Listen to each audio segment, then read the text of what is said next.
Dear brothers and sisters and friends, we are doing present indefinite tense some special sentences. Welcome back. हम लोग कर रहे हैं present indefinite tense के कुछ विशेष सेंटेंस।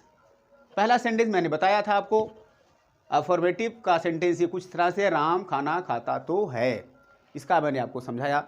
अब आगे देखें दूसरा सेंटेंस, वह गीत गाता ही है। वह गीत गाता ही है। Hello, good evening to one and all, this is Uday and you are watching my channel that is devoted classes. भाइयों बहनों, एक बार फिर से आपका स्वागत, वंदन और अभिनंदन। आज अम्बेडकर जयंती के महापर्व पर आप सभी भाइयों बहनों और हमारे यूट्यूब दर्शकों को अम्बेडकर जयंती पर सादर शुभकामना और सबको उम्मीद रखते हुए आशा करते हुए कि आप लोग सफलता की बुलंदियों पर जाएं। हम लोग कर रहे हैं, अभी तक आपने सीखा पिछली वीडियो में प्रेजेंट इंडेफिनिट टेंस का सारा स्ट्रक्चर, यानी 6 structure, affirmative, negative, S question, WH question सब हमने समझाया था। आज की कड़ी में हम सीखेंगे उसी टेंस पर आधारित, प्रेजेंट इंडेफिनिट पर ही आधारित, यानी आपका स्पोकन इंग्लिश डे 4 का ही कुछ विशेष पार्ट जो रह गया है उसे हम देखेंगे। कुछ विशेष सेंटेंसेस, हम स्पेशल सेंटेंसेस हम लोग करने जा रहे हैं। इसमें पहला जो सेंटेंस यहाँ पर है, राम खाना खाता तो है। दूसरा है वह गीत गाता ही है। तीसरा है वह किताब पढ़ता रहता है। चौथा, चाय कौन पीता है। पांचवा, सी के बाद कौन सा अक्षर आता है। छठवां, तब क्या होता है। और सातवां, वह गीत कभी नहीं गाती है। इस तरह के सेंटेंसेज आपको कुछ विशेष मिलेंगे।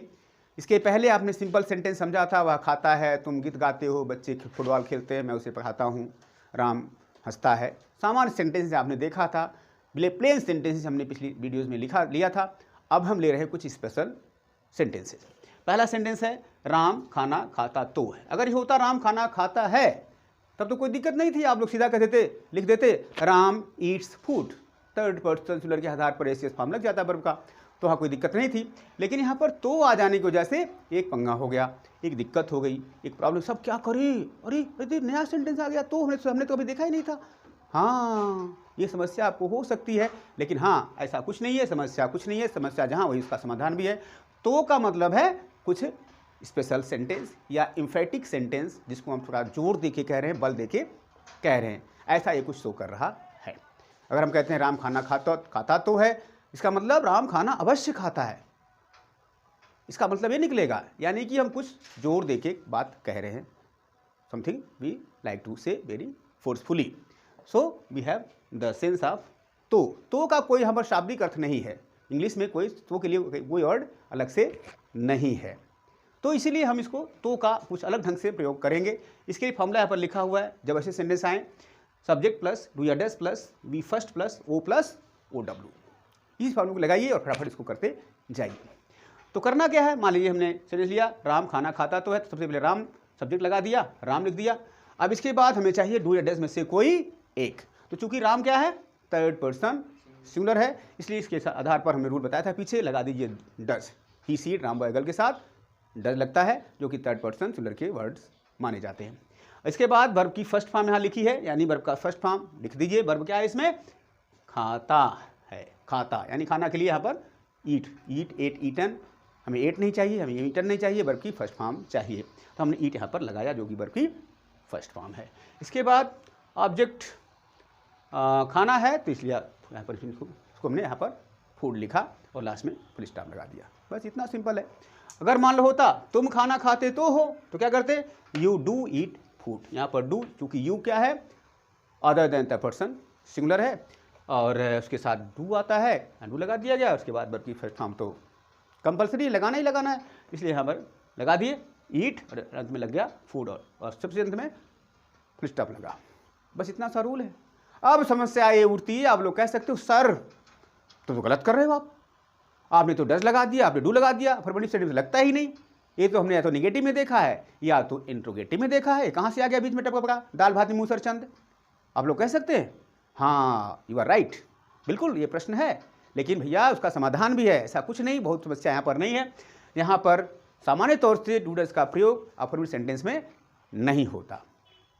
हाँ, रहता वहाँ पर जरूर है, लेकिन वो दिखता नहीं है।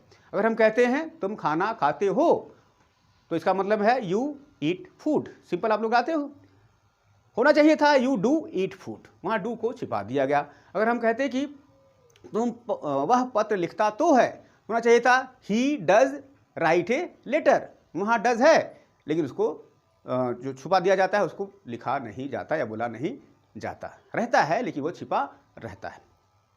अब वही जो डू डज छिपा दिया गया है, उसी को जब ऐसी सेंटेंस आ जाए, जान लीजिए जो तो हो, अवश्य हो, ऐसा कुछ लगा हो सेंटेंस में, तो समझना कि इम्फेटिक सेंटेंस है, और तब वही डू डज जो है ओपन कर दिया जाता है। फार्मूले में यहाँ पर हमें लिखा है subject plus do does plus V first plus O plus O W, बस वही डू डज आपको ओपन कर देना है।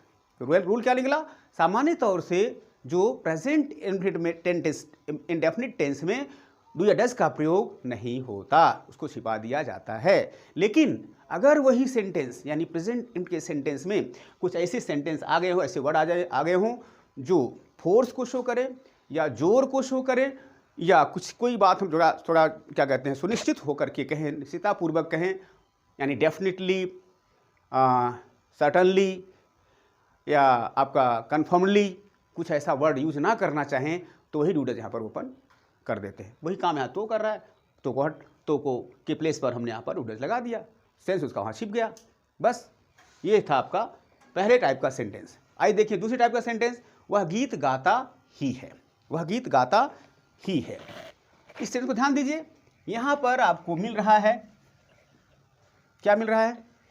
अगर सेंटेंस होता वह गीत गाता है, ही ना होता शायद, अगर यहाँ ही ना होता तो कोई दिक्कत नहीं थी, सीधा कर लेते आप। क्या करते? वह गीत गाता है तो he sings a song, simple root था, वहाँ पर कर देते आराम से।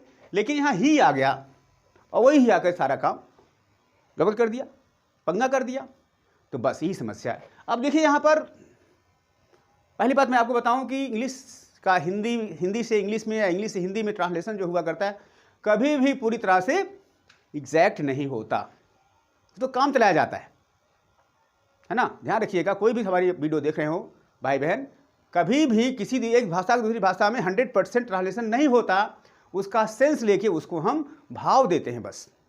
ओके, तो यहाँ पर हम भाव दे रहे हैं, और ऐसे सेंटेंस जो ही रख रहा है, क्या रख रहा है? ही। इसका मतलब ही क्या है, क्या शो कर रहा है? वह गीत गाता ही है, यानी कि वो गीत गाने के सिवा कुछ नहीं करता, बस केवल गीत गाता है। इसका अर्थ ये निकला है। तो इसका अर्थ निकलते हुए एक फार्मूला बना है इसे करने के लिए। क्या निकलेगा? सब्जेक्ट प्लस डू या डज प्लस नथिंग, डू या does plus nothing plus V first plus O plus O W. Subject plus do does plus nothing, sorry plus यहाँ पर एक वर्ड बट भी होगा, डू डज नथिंग, डू या does plus nothing plus but plus अब यहाँ होगा V first plus O W. ये फॉर्मूला इसमें लगेगा। क्या है फॉर्मूला? सब्जेक्ट प्लस डू या does plus nothing plus V but plus V first plus O W. बस इसी पर लगा दी इसी फॉर्मूले को, कोई दिक्कत नहीं है। चलिए लगाते हैं। पहली बात, यहाँ पर हम सब्जेक्ट लेंगे। सब्जेक्ट क्या है? ही, लग जाएगा ही, गाता ही, लड़का यानी ही हुआ। अब हमें चाहिए डू या डज में से कोई एक, तो चूंकि ही क्या है? थर्ड पर्सन सिंगुलर है, इसलिए हम यहाँ क्या लगाएंगे? डज लगेगा। पीछे का ही रूल है, कोई दिक्कत इसमें नहीं है। अब एक ही लिखना है, चाहे डू लिखेंगे या डज लिखेंगे, रूल पीछे का ही है। अगर थर्ड पर्सन सिंगुलर होगा तो डज लगेगा, और अदर देन थर्ड पर्सन जो होगा तो डू लगेगा। तो चूंकि ये ही क्या है? थर्ड पर्सन सिंगुलर है, तो डज लगा। अब नथिंग, अगला स्टेप क्या है? नथिंग लिखिए अपनी तरफ से, डज नथिंग बट भी लिख दिए अपनी तरफ से, कुछ नहीं, अलग से कुछ नहीं लिखना। ही डज नथिंग बट। अब क्या चाहिए? यहाँ वर्ब चाहिए। वर्ब क्या है? गाता, गाना के लिए होता है सिंग, वर्ब की फर्स्ट फॉर्म लिखना है, या लिख दीजिए सिंग। इसके बाद ऑब्जेक्ट ये सॉन्ग, ये सॉन्ग, लास्ट फुल स्टॉप। क्या बना? He does nothing but sing a song. इसका अर्थ क्या निकलेगा? शाब्दिक अर्थ दिखाइए, देखिए। ही डज नथिंग, वो कुछ नहीं करता, दैट मीन्स वो कुछ नहीं करता, बट का अर्थ वैसे तो लेकिन होता है, लेकिन यहाँ पर बट का अर्थ लेकिन नहीं है। यहाँ बट का अर्थ है के शिवा, मतलब वो कुछ नहीं करता, किसके सिवा?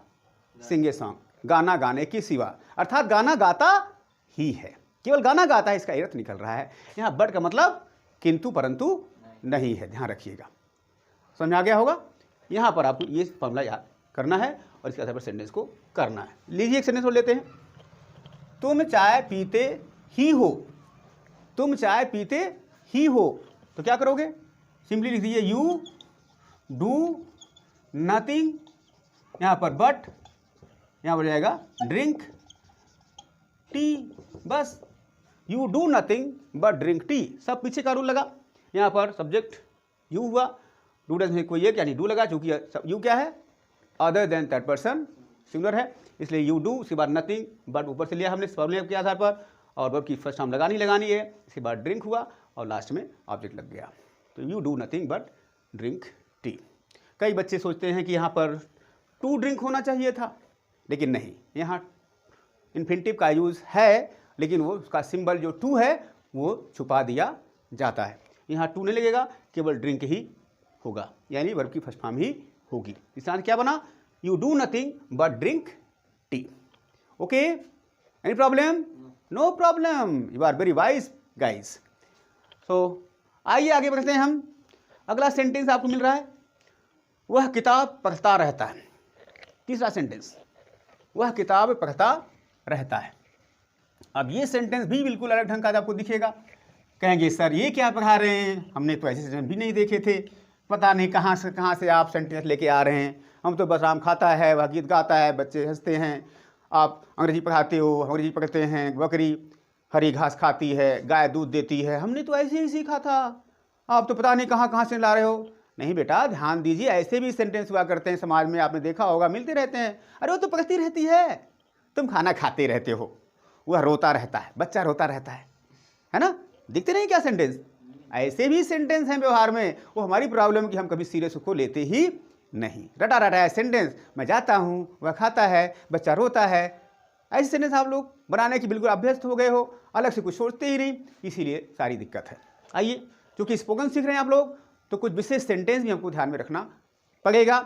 यदि आप अंग्रेजी के अच्छे जानकार बनना चाहते हैं और चाहते हैं अंग्रेजी फर्राटेदार अंग्रेजी बोलें, so east or west if you want to be best, so try to understand some best sentences so that you can be best speaker.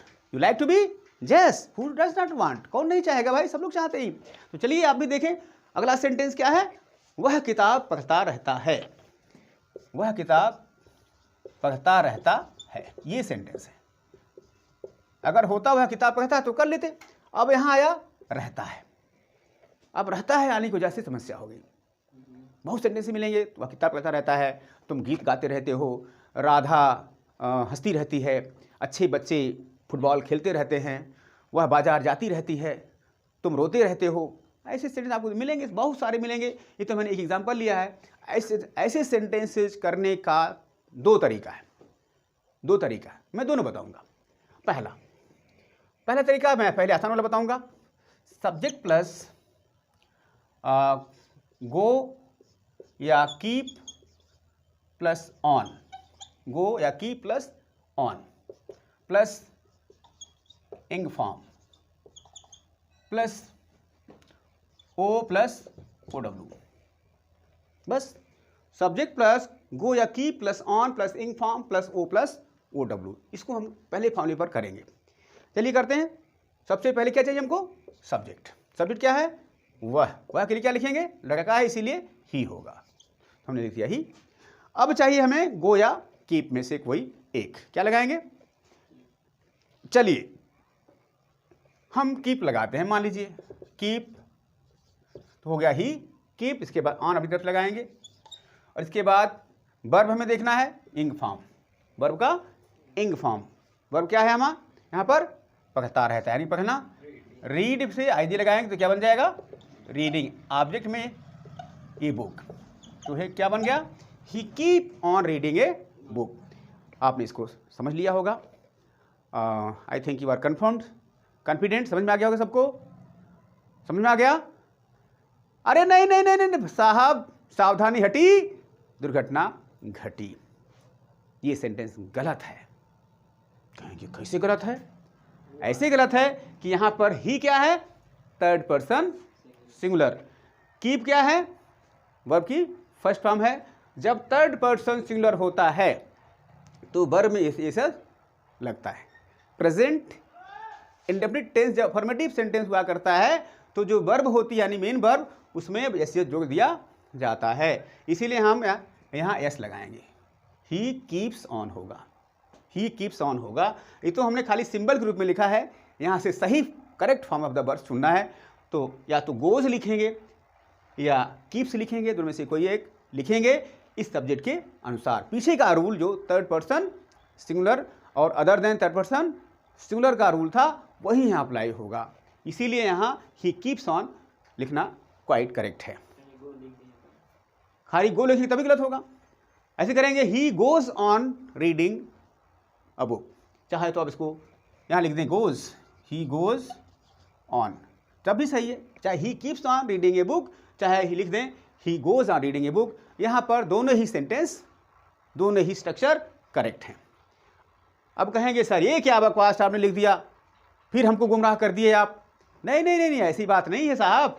बात यहाँ पर ये है कि ये सेंटेंस जो कीप ऑन है ये क्या शो करता है, पहले सेंटेंस पढ़िए, वह किताब पढ़ता रहता है। इसका मतलब वो किताब पढ़ना जारी रखता है, किताब पढ़ने कार्य जारी रखता है। अगर हम कहें वह पढ़ती रहती है यानी पढ़ने का काम जारी रखती है। अगर हम कहते हैं तुम सोते रहते हो यानी सोने का काम जारी रखते हो। किस तरह से ये सेंटेंस क्या शो कर रहा है, किसी कार्य का जारी होना। तो ये कीप या गो ऑन जो है एक फ्रेजल वर्ब है। क्या है, फ्रेजल वर्ब है। अब कई बच्चे कहेंगे सर ये क्या आप बीच में ला दिए, फ्रेजल वर्ब कठिन कर दिए आप, हमें तो मालूम नहीं था कि फ्रेजल वर्ब कोई चीज़ हुआ करती है। हाँ, ये कंसेप्ट भी आपको जानना होगा। फ्रेजल वर्ब क्या होती है, इसका अलग चैप्टर है, ये बहुत ज़्यादा टाइम लेगा, इसका विस्तार हम कभी और करेंगे। शॉर्ट में यहाँ पर जानिए, जब कोई मेन वर्ब हो यानी वर्ब का जो तीन फॉर्म गो, वेंट, गॉन, कम, केम, गॉन, सिंग, संग होते हैं, यानी मेन वर्ब हो और उस मेन वर्ब के बाद कोई या तो एडवर्ब आया हो या तो कोई प्रीपोजिशन आया हो। जो सिंपली मेन वर्ब हो यानी कंप्लीट वर्ब हो, उसमें जब कोई एडवर्ब आया हो या कोई प्रीपोजिशन आया हो और आकर के उस वर्ब की मीनिंग बिल्कुल बदल दिया हो, उसको आ जाने से मीनिंग बिल्कुल बदल गई हो, तो उसे कहते हैं फ्रेजल वर्ब। अब जैसे हमने कहा एक वर्ड है, मान लो कीप लिए हम, KEEP, तो सबको पता है कीप माने रखना, कीप माने रखना होता है। ऐसे गो माने क्या होता है, जाना होता है। तो चूंकि वर्ब अकेली है, इसमें कुछ ऐड नहीं, कुछ जुड़ा नहीं है, लेकिन यहाँ सिंपल मीनिंग है रखना और जाना। हम इसको अगर ऐसे कह दें keep on, keep on, on यहाँ कर दें गो ऑन। जब हम कीप ऑन कह देते हैं तो इसकी मीनिंग होती है जारी रखना, जारी रखना। ऐसे गो ऑन इसका मतलब होता है जारी रखना, यानी किसी को करते रहना। मीनिंग बदल गई किसके आ जाने से, यहाँ कीप के साथ ऑन आ जाने से और यहाँ गो के साथ ऑन आ जाने से। यहाँ कीप का अर्थ बिल्कुल अलग हो गया, यहाँ गो का भी अर्थ बिल्कुल अलग हो गया। इसी का नाम है फ्रेजल वर्ब। ये जो ऊपर वाली वर्ब खाली कीप अगर हम कहते तो वो थी सिंपल वर्ब या मेन वर्ब कह सकते हैं। यहाँ खाली कीप कहते जिसका सिंपल अर्थ क्या रखना लगा और गो का अर्थ सिंपल लगा, जाना लगा, यानी शाब्दिक अर्थ लिया गया, तो वहाँ पर थी वो मेन वर्ब और सिंपल वर्ब। लेकिन जब उसमें गो ऑन या अलग करके इसकी मीनिंग बिल्कुल बदल गई उसी ऑन की आ जाने की वजह से, जो कि प्रीपोजिशन है, इसी का नाम है फ्रेजल वर्ब। और ये सेपरेट चैप्टर है, बहुत काम का चैप्टर है। जो बच्चे अंग्रेजी के बहुत अच्छे जानकार या मास्टर कह सकते हैं या कोई कंपटीशन क्रैक करना चाहते हैं, उनके लिए समझ लीजिए कि जो फ्रेजल वर्ब है बहुत ही इंपॉर्टेंट चैप्टर है। इसका हम एडवांस लेवल में जब पढ़ाएंगे आपको तो वहाँ अलग से आपको डिस्कस करेंगे। यहाँ हमारा वो टॉपिक नहीं है, क्योंकि यहाँ पर आया इसलिए हमने इसको समझाया। आइए हम देखें, यहाँ पर समझ में आ गया होगा, he keeps on reading a book. यहाँ पर in form of the verb लगा और लास्ट में यहाँ पर फुल स्टॉप आया जब सेंटेंस ऐसा हो तब। ये था पहला ग्रुप यानी पहला तरीका। अब हम देखेंगे सेकेंड मेथड। इसी सेंटेंस का हमें देखना है सेकेंड मेथड। क्या कहता है सेकेंड मेथड? सेकेंड मेथड बहुत अच्छा है, भी आपको बोलिए बहुत हेल्प करेगा स्पोकन में, रिटर्न में भी। यहाँ लिख सकते हैं फॉर्मूला, इसको कर दें अथवा और subject plus is M R plus accustomed ACCUSTOMED is accustomed या हैबिचुएटेड HABITUATED, या यहाँ पर कर सकते हैं यूज्ड टू, यहाँ पर used to plus ing form यहाँ भी आएगा ING, इंग form plus O plus OW। इसको हम दूसरे तरीके से ऐसे भी कर सकते हैं, इस फॉर्मूले पर भी कर सकते हैं, यानी सब्जेक्ट प्लस इज या एम या are plus accustomed ACCUSTOMED plus habituated या यूज्ड, इसके बाद to plus ing form plus O plus OW। इसे हम इस ग्रुप पर ही, इस फॉर्मूले पर भी कर सकते हैं। आइए देखें, सबसे पहले लगा दिए आप सब्जेक्ट।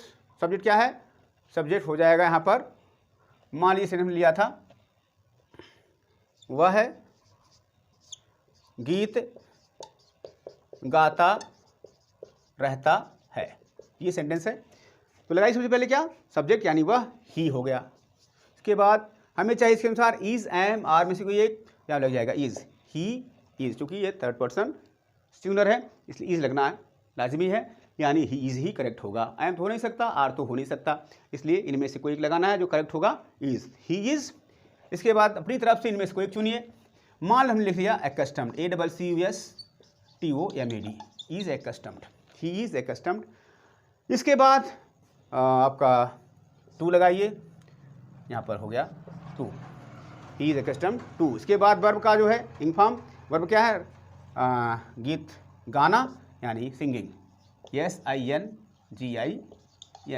तो ये क्या बना, he is accustomed to singing, के बाद ऑब्जेक्ट ए सॉन्ग, ये बन गया he is accustomed to singing a song. या तो कर दें he is used to singing a song, या तो कर दें he is habituated to singing a song. तो तीनों में से कोई एक स्ट्रक्चर यहाँ पर लगाएं। बेस्ट तो हमारी समझ से अकस्टम्ड टू है, हालांकि वो भी गलत नहीं है जो ऊपर वाले हैं, चाहे अकस्टम्ड लगाइए, चाहे हैबिचुएटेड लगाइए, चाहे यूज्ड टू लगाइए। मेरी नज़रों में बेस्ट आप अकस्टम्ड टू लगाएं। इसके बाद वर्ब का इंग फॉर्म, फिर ये सॉन्ग कर दीजिए यानी ऑब्जेक्ट, ये बन गया he is accustomed to sing a song. अब कहेंगे सर ये क्या लिख दिया आपने, ऐसा तो हमने देखा ही नहीं था, आपने पता नहीं कहाँ से बकवास ला के लिख दिए आप। हाँ ज़रूर कहेंगे, लेकिन बिल्कुल सही है। अब यहाँ पर ये देखना है कि सेंटेंस एक दूसरा भी सेंस दे रहा है। अगर हम कहते हैं वह गीत गाता रहता है, ये एक अलग से भी सेंस ये दे रहा है। तो वो सेंस क्या है, वो सेंस है कि वो कार्य करने का अभ्यस्त है, उसका आदी है। अगर हम कहते हैं वह गीत गाता रहता है, यानी गीत गाने का उसका अभ्यास है, वो गीत गाता रहता है, उसका आदी हो चुका है, उसकी आदत बन गई है, हैबिचुएटेड। इसी अकस्टम्ड का अर्थ होता है, अकस्टम्ड टू का अर्थ क्या होता है, आदी होना। इसका मतलब वो गीत गाने का आदी है, तो बस हो गया he is accustomed to singing a song. Okay, ये यहाँ पर आपका स्ट्रक्चर बना, he is accustomed to singing a song. हमने दो तरीके बताए, जो आपको ज़्यादा अच्छा लगे, जो समझ में आया हो अच्छे से, कोई भी चीज़ जो पहले आपको बोलने में आ जाए, लिखने में आ जाए, उनमें से कोई एक आप कर सकते हैं। ये था आपका, जब इस तरह का सेंटेंस हो तब। लाखों करोड़ों सेंटेंस आपको देखने को मिलेंगे। वह खाना खाता रहता है, तुम गीत गाते रहते हो, बच्चे हंसते रहते हैं, माँ खाना पकाती रहती है, तुम गीत सुनते रहते हो, हम त्यौहार मनाते रहते हैं, कुछ लोग गाली देते रहते हैं। ऐसे हज़ारों सेंटेंस आपको इस स्ट्रक्चर पर देखने को मिलेंगे। आप अधिक से अधिक सेंटेंस इस तरह का बनाएं।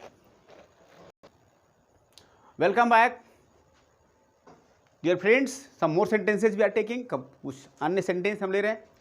पहला देखिए, खाना कौन खाता है।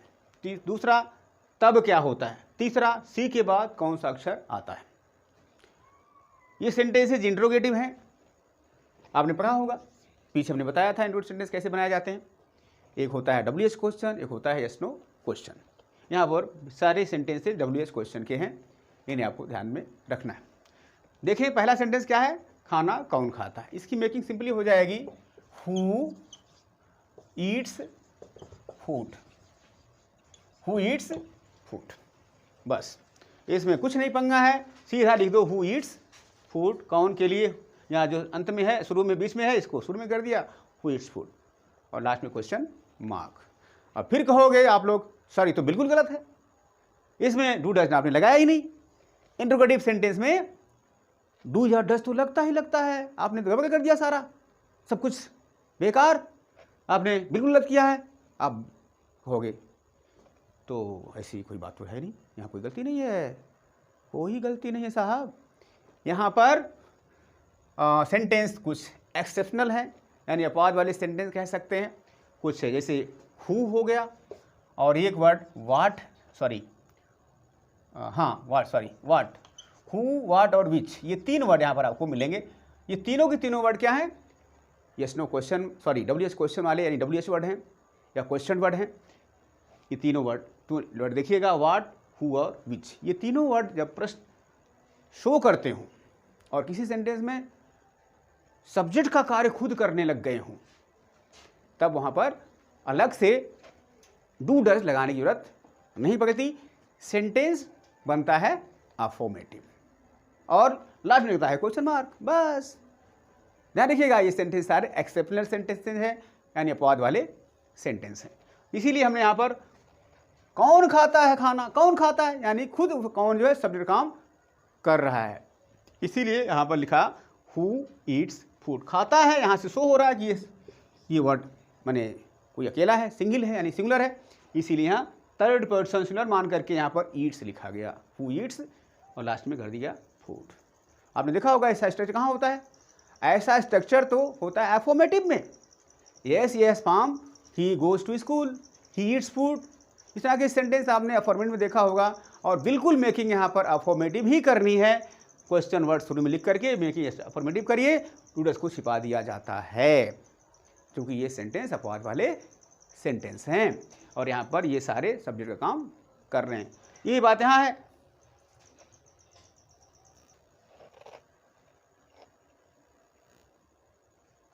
Okay, welcome back, dear friends. You have some problem of power, so try to understand. I am speaking very clearly.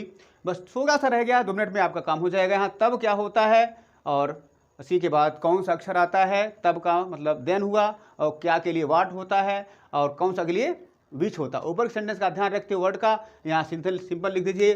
तब क्या होता है, वाट हैपन्स, होना मतलब हैपन्स, और लिख दीजिए देन। और दूसरा सेंटेंस है, सी के बाद कौन सा जाता है, तो हो जाएगा विच लेटर, LETTR कम्स आफ्टर के बाद सी, लास्ट में क्वेश्चन मार्क। बस बिल्कुल स्ट्रक्चर कैसा बन गया, अफर्मेटिव का ही स्ट्रक्चर बना, और विच और वाट का प्रयोग यहाँ पर कर दिया गया, क्योंकि ये सारे सब्जेक्ट काम कर रहे थे, अपवाद वाले सेंटेंस थे। लास्ट में क्वेश्चन बना दिए, बस। So simple, you can do very easily. Keep in mind that such type sentences are exceptional sentences and they are made something like this that I told you. कहने का मतलब है ऐसे sentences में हम डू डज का प्रयोग नहीं करते हैं, स्ट्रक्चर हो जाता है उसका बिल्कुल अफर्मेटिव, और लास्ट में जाता है क्वेश्चन मार्क। तो ये था आपका explain sentences. So I think that's enough for today. What ever I taught you, hope that you understood well, and keep on practicing more and more sentences. As far as these type of sentences are concerned, they will improve your spoken English, your written English, and your competitive English also will be improved. Practice more and more sentences. Once more, wishing you very happy and prosper Ambedkar anniversary to all of you guys. And if you like my videos, please comment, subscribe, like and share. So thank you very much for being with me. Bye bye. See you. Take care.